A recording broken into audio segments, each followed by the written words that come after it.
Testing, 1, 2, 3. That's perfect. We're ready to grow. Okay. So we're going to call this one a state of emergency. We need this episode bad. With me today, I have the amazing Phil Lyman. And the incredible Jared Whitley. Thanks for having me on, you guys. Yes, sir. This is an important episode. I feel like we need this episode with what's going on right now. You know, Phil, you're 3 days away from the greatest, 1, 2, 3, something like that. I don't even know what day it is today. Yeah. But it's exciting. There's a lot of things going on. There's a lot of moving parts. How do you feel? It's been a great race, and I think we're about to see the biggest upset in Utah political history. Let's go. It's not a small thing to take out an incumbent governor, and thanks to Spencer Cox, I think it's going to happen. And we got Jared Whitley. Welcome. Thanks for having me on. Yeah, I'm delighted to be here. Delighted to support Representative Lyman, and I will cheer louder than almost anyone when Spencer Cox is retired. Yeah. You're a big part in this because you just had a incredible article that just came out. Oh, yes, thank you. Yeah, I had a piece in the Daily Caller earlier this week. That was amazing. Thank you. The headline was, Spencer Cox is reelected, him will turn Utah blue. And the reaction I've got to it has been very good. Yeah. And why do you think that will happen? Why? What do I think that will happen? Yeah. Why if he gets reelected? Oh, okay. Based on his record of the last 4 years, right? This is a guy who says he's a moderate, says he wants us to all disagree better and get along with each other, and is an agent for the other side. Right. And my closing line in my article was, he's not a moderate any more than Benedict Arnold was. Right. Yeah. When you have one side that constitutes an existential threat to the continued benevolent functioning of the United States, and the other doesn't and wants to conserve that because it's good, then there's no such thing as a moderate. That's true. How confident are you, Phil, in winning this? It's a good question. I'm a pragmatic person, so I look at the polls. I look at all of the information. I felt a year and a half ago like there was a huge gap in the line using a football, American football, for these international soccer professionals. In American football, a gap in the line, and all someone needed to do was to run through it, and I felt that from the beginning, and I feel it even stronger now. I thought I saw that clearly, and it's coming about. So, I believe firmly that Tuesday night we will have a victory. Yeah. And kind of as we were talking about earlier, if not Tuesday night, sometime after that when they finally get the votes counted and and the things worked out. But yeah, we're very confident about that. Jared, where do you think, how did we get here? It all started with Cox kind of being liked at the beginning, right? So, yeah, this is the thing that's crazy to me when the grassroots, the delegates, get dismissed or called irrelevant to their faces by Governor Cox, is 4 years ago, that group of people gave him their support overwhelmingly, right? Like it wasn't even close that he got the blessing of the conservative grassroots crowd. And once he was elected, the first thing he did was he tweeted out, "We need DEI in Utah, funded by the taxpayers." It's like, okay, wait, that's not what we wanted. That's not what he ran on, right? He ran on this ridiculous notion that he's somehow a son of the soil and a champion of rural Utah. I remember, Carson Jorgensen said to me once, that when he was filming a video, when Cox was filming a video of him like on a tractor or whatever, he needed his nephew to show him how to turn it on. No way. Which that could be fake news. It's conjecture. It's hearsay. It would not be admissible in court, but it sure sounds feasible, doesn't it? Yeah. Well, I've talked a lot about consistency, and the fact that in 4 years you were so different, it speaks for something. Yeah, well, there's a word for it, and that word is lying, right? And that's one thing that like someone like Donald Trump, even his critics will say, well, at least you know what you're getting with him. Yeah. Right? Like he kept his promises. He did what he said he would. And it is aggravating to those of us who pay attention, and I hope aggravating to at least 51% of the Republican voting primary electorate, that someone insists he's so moral and he's so good, but then lies to our faces constantly. Yeah, and that's why I like Phil. It's someone who, it sounds like cheating. It's a fact. Should we keep cheating or should we stop cheating? You should stop. That's That's my motto. You should stop, you know? But that's why I like Phil, you know? He's been the same since what? Since forever ago. You know, I remember seeing the articles of you in 2012. It's like, you haven't changed. You have the same mindset. You're still hungry for change and for freedom and everything. And it speaks for your character, you know? Yeah, it's interesting. I look at my own life sometimes and think, how could I be so on track with what I wrote a letter to myself in 6th grade. Really? And said, if professional football doesn't work out, I want to be a CPA. Well, I went and played a little bit at BYU. It was pretty apparent. What position were you? Tight end. Oh, okay. Tight end. Pretty apparent that I was not the fastest or the biggest. But I'm a CPA, and then I go back 13, 14 years ago to things that I was saying, and it's like, oh, I thought that was kind of a new thing that I had come up with, and I go back, it's like I was saying the exact same thing 13 years ago. So consistency, I guess I come by it naturally for some reason. I don't know. I feel like I just kind of know who I am in the world, and I'm not looking for anything else but that. Do you feel so uncertain of your gender identity that you need to publicly reaffirm it in front of a bunch of vulnerable children? I do not. You know, the thought never entered my mind to do that. Good. Yeah. No, so that just speaks a lot of where your roots are. You know, you got so much roots where you know who you are, you know who you will be, and I feel like that's the most important thing. Not just knowing who you are, but who you will be. You know, and you need consistency for that. And someone like Cox doesn't have that. I don't know what I'm going to get with him. And that's scary sometimes. That's funny because I think the Biden administration knows what they can get out of him. And it's whatever they want. That's true. Well, that's true. Along those lines, what we're talking about there, his commitment to DEI. And at the time we're thinking, wow, this is a woke individual who, apparently really values diversity, equity, and inclusion. I value diversity, equity, and inclusion, just not from a policy implementation standpoint. But you go back to the COVID money, the ESSER funds, the elementary school and secondary education relief funds. $1 billion came to the governor's office. He was the COVID czar who was over that. $1 billion comes to the governor's office. Commitment that 10% of it be used to implement DEI in Utah. So again, it's one of those things you look at. It's like this is not even a principled driven decision. This is money. Yeah. This is money, and in that way, Spencer Cox is consistent because everything you look at is driven by money, by his donors, his contracts, his infatuation with multi-billionaires. That part is very consistent, and everything you dig into with this administration, you find out that there's a money element to it. You're going to find something with immigration. I guarantee it. There's something behind that's going to have a big paycheck, some perk coming to Utah, or some position of, on the Biden administration. I don't know.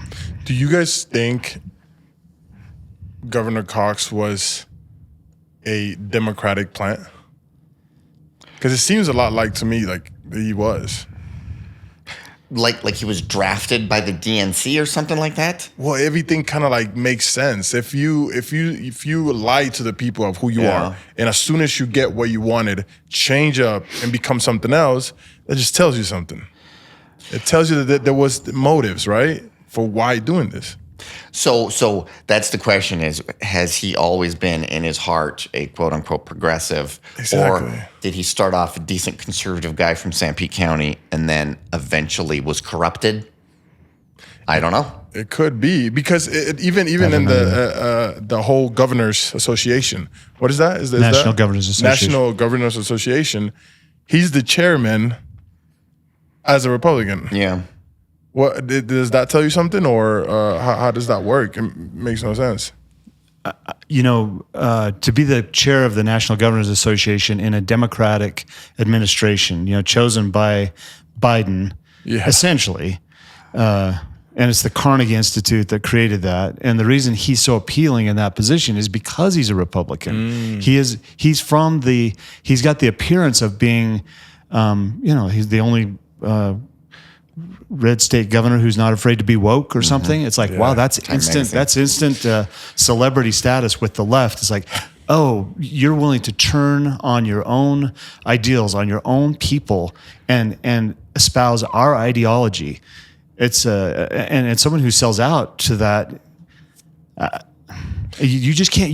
I've said many times, you cannot do this and expect to get elected in Utah. Yeah. And it's funny that he may still get elected in Utah, but there are things. It's like you cannot use your pronouns to junior high schoolers and expect to get elected. You can't come out and say, I'm going to appoint the attorney general and expect that people, in light of those king-like aspirations, that people are going to elect you to a public office. Yeah. Yet Utah, and this goes back to your article, and it's, people like good news. They like to be, told all is well. And it's an interesting thing in Utah. I'm not critical of that. I think people in Utah are just some of the best people, but they do like good news. They like to hear that everything is going to be okay and all is well, and they don't want to confront things. They want to disagree better. That really resonates with Utahns, and not in a good way. It's in a slimy and manipulative way where it feels less like. Okay, during the LA riots, when Rodney King said, "Can't we all just get along?" Like, he genuinely meant that.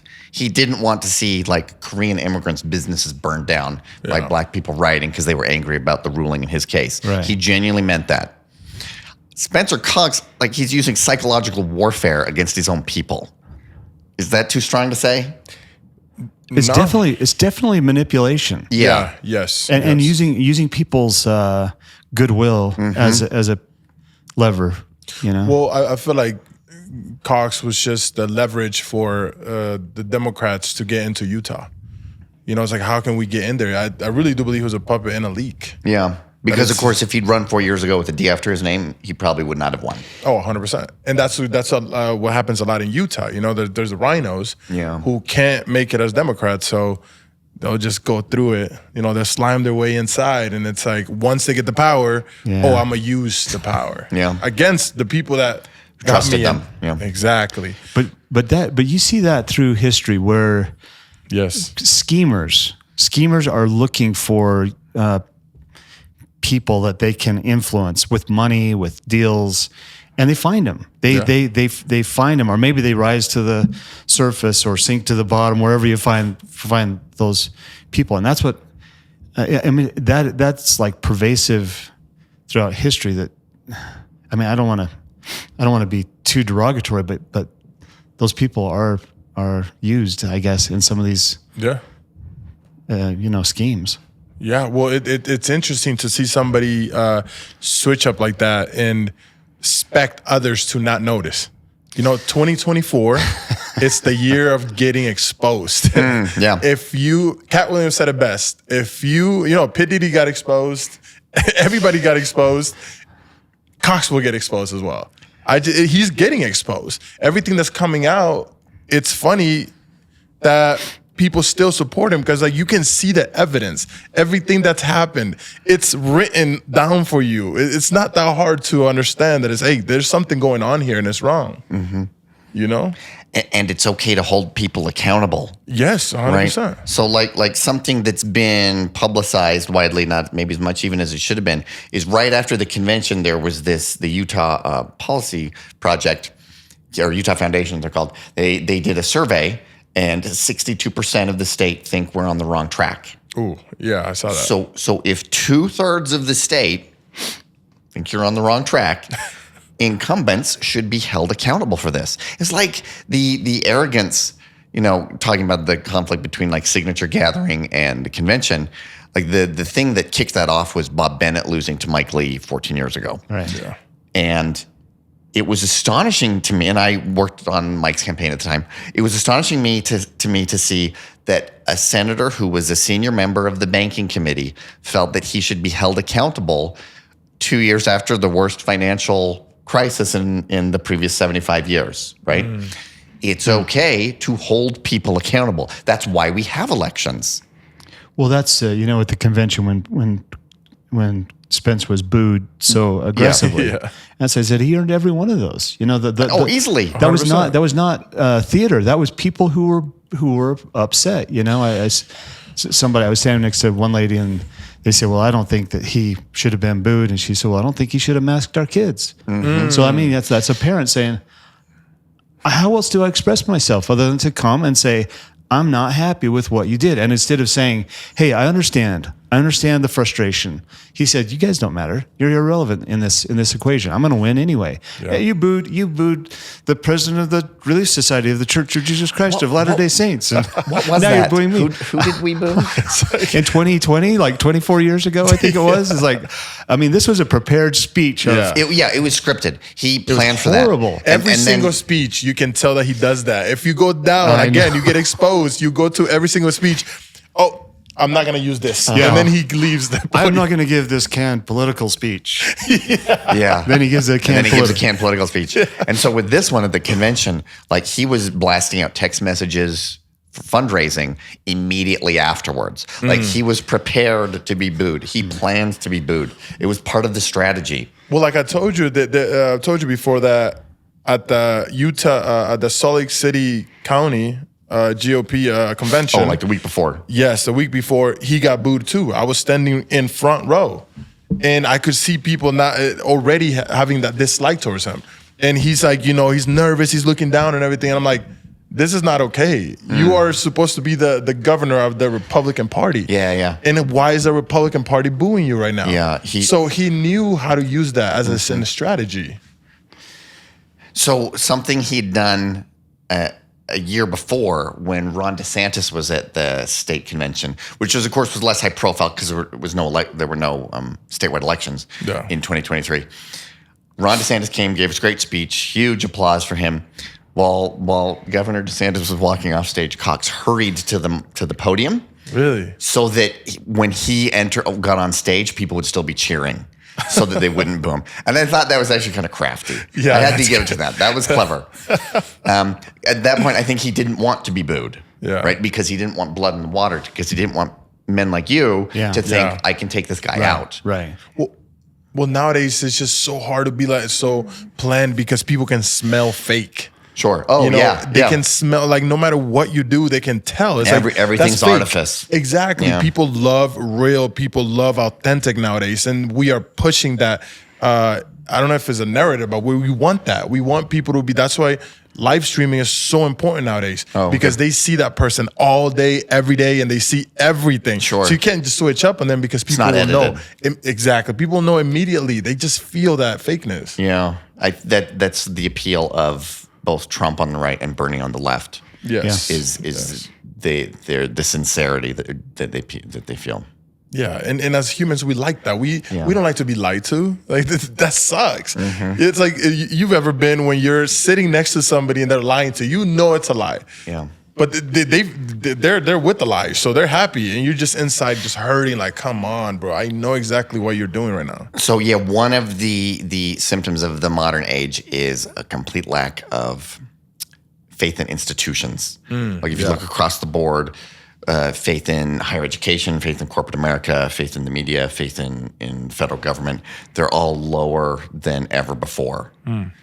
And when someone behaves as duplicitously as Spencer Cox has, or when you can clearly see the way our news media is protecting him rather than doing their business, their appropriate business, which should be to comfort the afflicted and afflict the comfortable. That means when you have the grassroots people who can't afford to live in the state that their ancestors created for them because corrupt real estate legislators have ruined our state, that's who the media's side they're supposed to take. Right. Not the person who's in power. Right. The people who've been hurt by the ones in power. And so I think that this is going to continue with people losing faith in institutions until there are some kind of dramatic changes. And the big problem now is the conflict between the populist left and the populist right, who have been convinced by the establishment in the middle to hate each other, rather than to realize that we mostly agree on stuff. Yeah. Well, and Jared, that's where people like, just someone sitting down, writing an article and publishing it. I think if Thomas Jefferson had Twitter, can you imagine all the pseudonyms and everything that he would have had? And we have it, and people know it's like, if you want the truth, you're going to have to go and you're going to have to look at a lot of different things. Listen to Ben Shapiro, listen to MSNBC, listen to Rachel Maddow. All of these things, and you take that whole. And people are very capable of it. They're capable of looking at that whole landscape and saying, "I think that's false. I think that's true." And then they find the authenticity. I got to take off here in a minute, Maikon. But this feels like maybe like ragging on an individual, but it's not. It's saying this. We've got to wake up. People have got to wake up and recognize if you choose this, you're choosing. Corruption. You're choosing the schemes. You're choosing this over against your own observation. It's like, who are you going to believe? Your own eyes or the person that's telling you these things? And politicians are not popular people.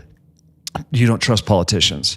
And I guess my message as I'm taking off is I won't do that to you. I will not lie to you. I have no interest in telling anybody anything but the truth. And having an authentic government in Utah because it would work. I could see Utah as the nation goes off the cliff. I could see Utah just being this place of safety and good governance, where the people are respected, where parents are respected. It's not rocket science. It's like, just respect people, respect parents, respect communities, push the power away from the central government down to the lower things, instead of centralizing it and trying to control all the water and all the energy and all the decisions and all the business. You got state of Utah now saying, we're going to be this. They've become a startup, venture capitalist firms. Like, hey, if you want to start a company, go to, what is it? Startup.utah.gov. It's like, well, no, you go to your CPA, you go to your uncle, and you say, hey, I want to start a company. No, now you come to Uncle Sam or Uncle Spencer. So. One last thing before you leave, Phil. You posted a video that said that, you're giving thank you to the people, and it was beautiful. It was amazing. It was an amazing video. You said that the polls are very close. Why did you say that? Because we got our poll results in, and they're very close. Let's go.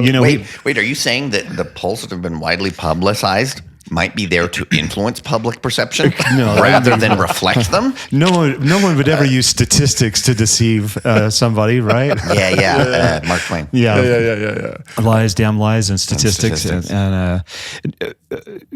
So we did a poll. We've done this, I think, our fourth poll right through the convention, and it's been spot on all the way through. And we could see this trajectory of like, as people get to know me, they like me more, and as they understand more about what's going on with the government, they're less trusting of Spencer Cox, and I could see those things converging, and they're converging. We want people to get out and vote. Yes.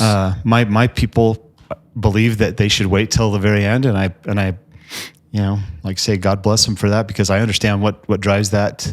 Yeah. And it's probably correct. So I think we're gonna have huge turnout in the last few days, and it's gonna be a victory for the people of Utah, and for the next generation, and for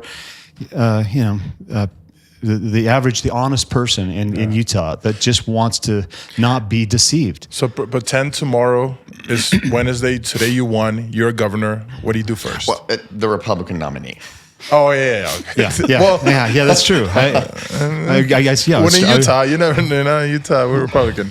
So, but okay, so this is interesting too, because I've said I'm running against two Democrats. One just has an R by his name, but the Democrat side of the equation, they quite like Brian King, and I like Brian King. I've had a lot of people say it's kind of the Bernie Sanders thing. I'd rather have an honest, at least he's honest, an honest Democrat than a someone that I can't rely on. So it changes the dynamics. I think you've got people honestly looking at this and saying, 4 years ago, there really wasn't a Democrat on the other side. This was like, do you want Greg Hughes or Spencer Cox? Well, the Democrats turned out and said, we want Spencer Cox because we do not want Greg Hughes. He's way too conservative. And in fact, there was a coordinated effort by Democrats in the Select Tribune to vote for John Huntsman Jr. And I even had like a liberal friend of mine say, I know you're a Republican operative. I feel I need to tell you I'm doing this. I'm like, great. Our attitude is ABC. Anyone but Cox. Yeah. And if there'd been a runoff, John Huntsman Jr. would have won. Oh, yeah. Yeah. Okay. Anyway, I'm sorry. I interrupted you. Nope. But if you, today's Tuesday, you won the Republican nominee for November. What do you do first? Probably take a nap and eat breakfast. Go to sleep at a good time. Honestly, I've been so energized for this whole thing. We would start looking at, legitimately what are we going to put into place in Utah. I'd start pushing back on some of the federal overreach. Right now you got the BLM closing 1,000 miles of roads without any adjudication. They're just saying, no, we used to go through a process. That process isn't really working for us. We're just going to close them.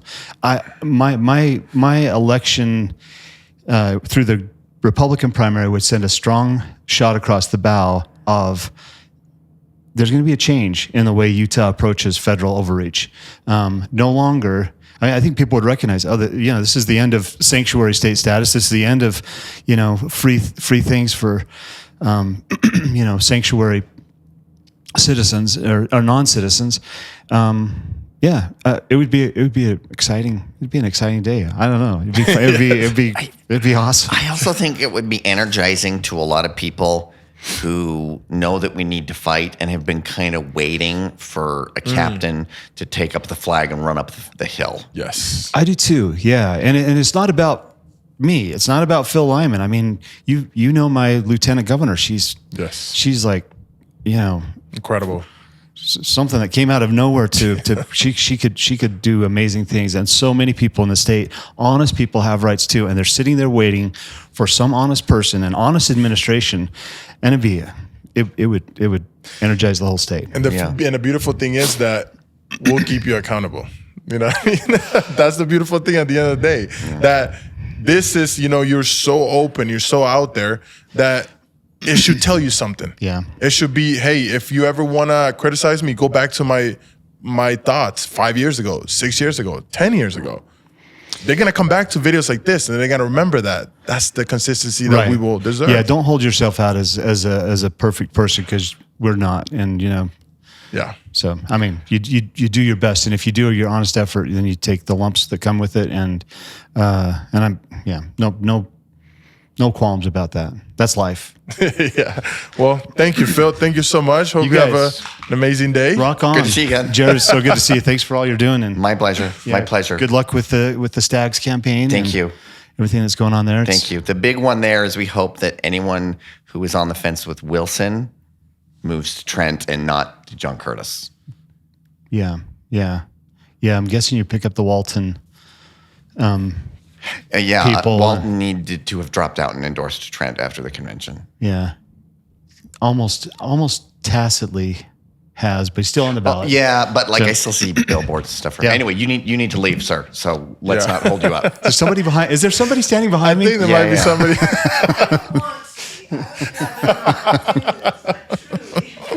It's okay, Jody. We will take more. You can have him. I'll just say, Maikon, keep it up. Love you. You're bringing the culture that people want to hear, and Maikon he's such a fresh voice in Utah. So thank you. Thank you. Appreciate it. Love you too, Phil. Take care. Go be a governor. Take care. See ya.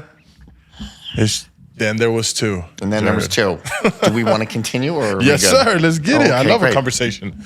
I love a good conversation between somebody who's smart and knows what he's talking about. Oh, good. Well, you always bring your half, so I hope I can do the same with mine. Yeah. So, what's your take on what's about to happen? Because there's going to be a shift. If Phil wins, it's going to be interesting to see how Utah is going to become that red state that it's so desperately needed to be for a long time now. See, and the thing is, I don't think there's any part of the country that better demonstrates the effectiveness of conservative policies. Yeah. See, and this is the thing: is conservatives say we led a certain way and it created a certain outcome. Therefore, we should keep doing it. And the thing that so-called progressives say is we have these high-minded, wonderful, utopian dreams that we can accomplish. And the only reason we haven't been able to is because you need to give us more power. Or if you don't give it to us, we need to take it. Yeah. Right? And this is like San Francisco is the best example of that. Yeah. We have a place where Democrats have had absolute power for 50 years or more and where they have unlimited money, right? Yeah. There is no city on earth with a higher per capita representation of billionaires than San Francisco. Oh yeah, that's true. It's also the state in America with the highest percentage of homeless people. So what does that tell you about progressive policies? Yeah. It's the evidence is there. Yeah. The thing that I don't understand is how people blindly. I don't know if sometimes they're following their own like happiness. That it's like, who cares about anybody else's? It's what I want. You know. So there's a word for that. It's called moral licensing. It's I wave a rainbow flag and I put up a sign that says no human is illegal. I pat myself on the back for how virtuous I am, and then I go to the country club in my Tesla. Yeah. Oh my God, bro. That gets me so mad because it's like you have no idea how it is to be there. You just want to put up a front. You're a good person. Without doing anything meaningful. And there's this great video on I can't believe I'm going to say this, on the New York Times YouTube channel. And it says how liberal hypocrisy is ruining blue cities. It's so true. And I watched it, and it's up to like 5 million views right now. I'm watching it. I'm like, the New York Times, like, because Fox has been saying that for 20 years. Yeah. But now it's so bad that even the New York Times has to. So there's a shift. I hope so. I don't know. I don't know. The problem is there's this it's religious extremism now, the wokeness, where the idea is not we base things on facts. We don't look at Utah and say Utah's well run, so we need to become more like that. We look at our ruin and say it's capitalism that causes this. No. It's institutionalized racism that causes this. It's rich liberals not giving back to their communities in any substantive way. That's what causes this. And then putting up a front that makes them be okay instead of just like being actually a good person. Sure. Well, I look like a good person, so that's enough. Yeah, performative activism is the term. Exactly. And I was in the shower a little like a year ago, and the term came to me, woke screen. Right? A smoke screen of wokeness. Yeah. Where, and corporate America has gotten really, really bad at this, where we'll put a black woman on our board of directors and we'll put rainbow flags on our Twitter account during June, but then we'll use child slave labor in Algeria or something like that. Right? Yeah. And there's even like pay to play ethics organizations where a company gives this group however much money they ask for, and then this ethics group says, "Oh, you're so wonderful." Well, you know, it's funny, Jared. I come from very bad poverty. Okay. Like, poverty. I was from El Salvador. Yes, El Salvador. I'm talking about no shoes, no bathroom. It's just like it's streets made of dirt and all of that, right? And I know exactly what real poverty feels like. Sure. When you come here and then I hear people disliking America, it gets me mad. Sure. Because I come from a place that really sucks to be there. Yeah. And I see these people with, painted hair, painted nails, talking about the US is the worst place in the world. Oh, good heavens. And I'm like, have you ever been outside of the country? No, they haven't. It just sucks because it's like a slap in the face for people who've been working so hard. For someone like me who really been through some bullshit, to come to this country and be like proud of just being here, just being able to be here. It's a slap in the face to people who have actually had real hardships. It's a slap in the face to our ancestors who created all these institutions, so that we have the comfort and the wealth and the safety that we do. It's a slap in the face to people like me who understand we need to conserve it because this is precious, and it does absolutely nothing to help people who have actual problems. Yes, but dude.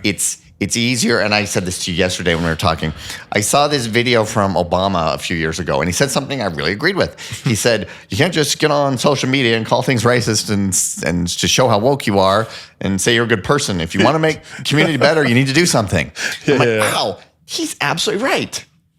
Like, you can't just, like, protesters who just mindlessly protest and ruin things do not leave anything better. All they leave is litter and, in some case, ruin. Yeah, bro. And that's what I'm talking about. That it's like, we should just be proud to be in a place where you have a voice. Sure. Where you will, like, I saw this picture that it made so much sense to me. And, you know, it said that the people who vandalize and do crazy stuff on the left get cheered on. Sure. And then you saw January 6th. Because they're being used. Exactly. And you see January 6th where it's like they were just speaking their mind and doing whatever it had to be heard. Heard. And they get threatened and taken to jail for the long period of time. It's like political prisoners. Yeah, wait, that's a bias thing right there. Well, it's also one-sided. It's also like when you have BLM riots in 2018 or whatever. Yeah. The Salt Lake Tribune cheers it on, but when some people just boo Spencer Cox, it's like, oh, these are the worst human beings in the history of the world. Extremists. How dare they? Yeah. And again, it's psychological warfare. It's our side is going to use these tactics to achieve the political ends we want to, and your side is not entitled to use any at all. Yeah, we'll do whatever it takes to make us feel like we're good people.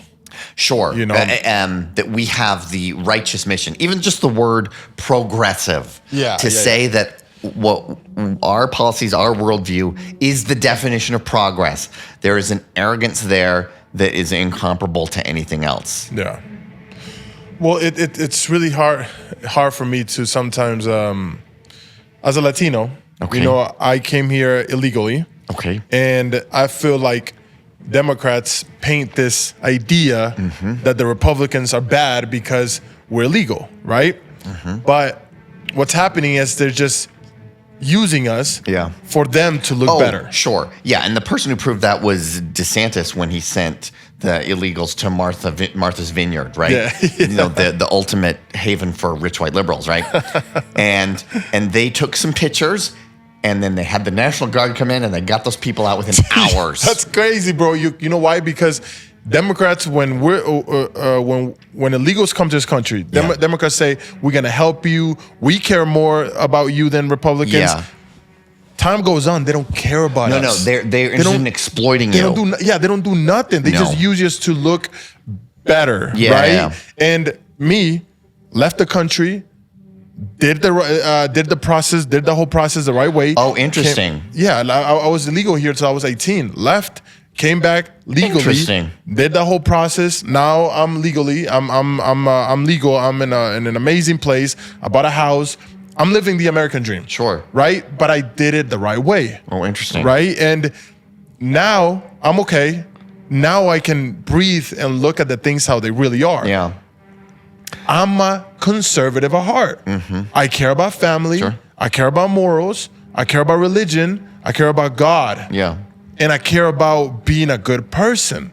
And you care about conserving the stuff that you came to. Exactly. Not ruining it. I want to keep it because it's, since the beginning, since I came to this country, it looked beautiful. I don't need nothing else. Like, it's just being here. I'm so thankful for that. You know, and I feel like it's those people who are here who are spoiled, who never been through shit, never been through struggle, who need it to be better. It's like, why? Yeah. There's nothing to be better. This is amazing. It is what it is. So I think there's a part of our caveman brains that need. Is that vacuum going to cause problems for you? No, it's all good. They're going ham upstairs. Okay. Yeah, they are. So there's a part of our brain that needs adversity, right? Yeah. And there are people who don't have any, who need to fabricate it. Yes. So, like, okay, if you care about people in El Salvador and you want to join the Peace Corps and go dig wells in El Salvador or whatever, that would help people, right? Oh, 100%. But that would be hard. Yes. And there's this quote from Jordan Peterson where he says The progressives want to save the world as long as it's very easy and a lot of people are watching. That's true. And that doesn't help anything. It doesn't help at all. It just makes things worse, I think. Yeah, because I agree. a lot of the progressives just want a picture. Sure. Yeah. That's all they want. They just want to post about it. I agree. And that's creating such of a distasteful society that it's like you can tell when somebody is doing for the likes. Sure. Like when I know somebody, even if you record it, but if you go there, if you take your time, if you spend money to go there and help, then it makes sense. You're like, oh, awesome. But like you said, a selfie next to somebody who's hurting, or a video of you just giving money to somebody, that doesn't help. No. You know? No. And I don't know what kind of paradigm shift is going to require like correcting that. I don't think one exists. At this point, I think it's going to be how strong is one side against the other. Yeah, I agree. It's hard. It's really, really, really hard to come into the middle now. Because like we talked about before, there is no middle. So the data point I've used is if you look at the 1996 election between Bill Clinton and Bob Dole, of the 3,000 counties or so there are in America, a third of them voted for Clinton very clearly, a third of them voted for Dole very clearly, and a third of them were within like 1 or 2%, where it could have gone either way. Okay. So that shows there was a middle, right? We were close. There was a Venn diagram. Now the two circles are complete opposite sides. 20 years later, in the 2016 election between Bill Clinton's wife and Donald Trump, the number of counties the percentage of counties that were competitive had dropped from a third to like 10%, right? Yeah.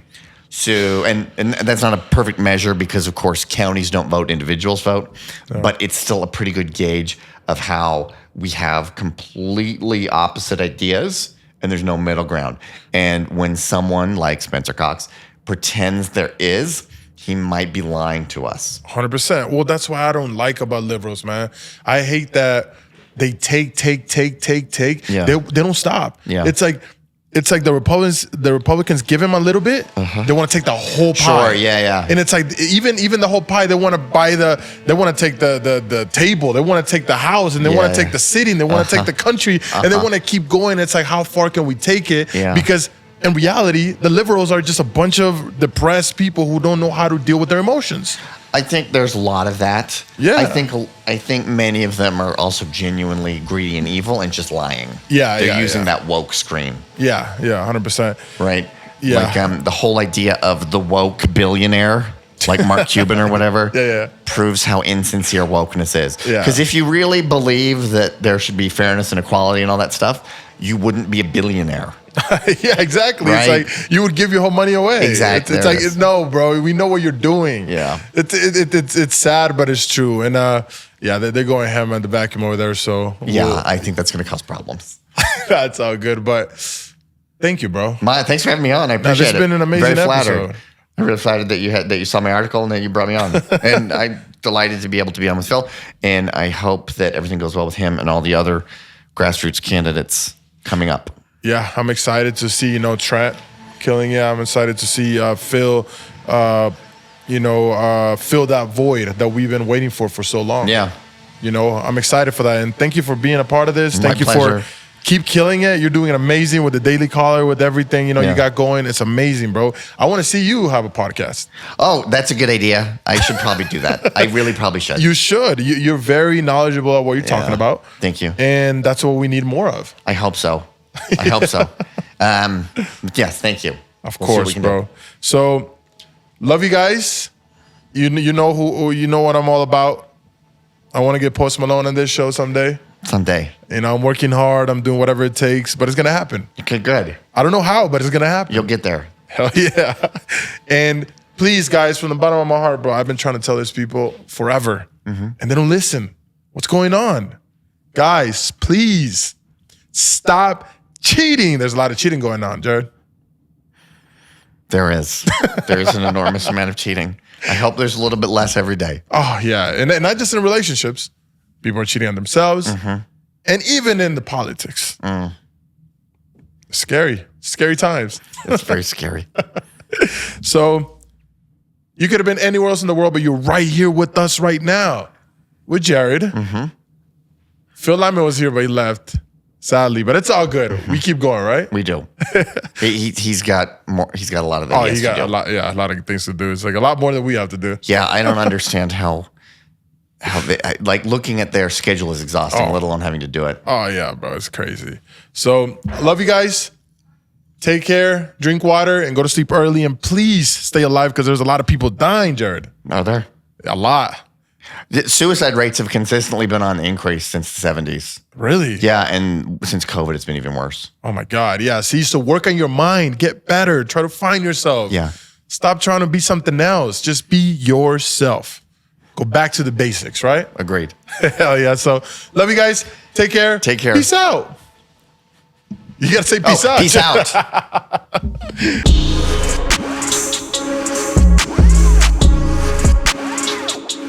That was good. Yeah. Thank you, Jared. Really. Thank you. Thank you. That kind of rattled me once that started. I know. It's so distracting.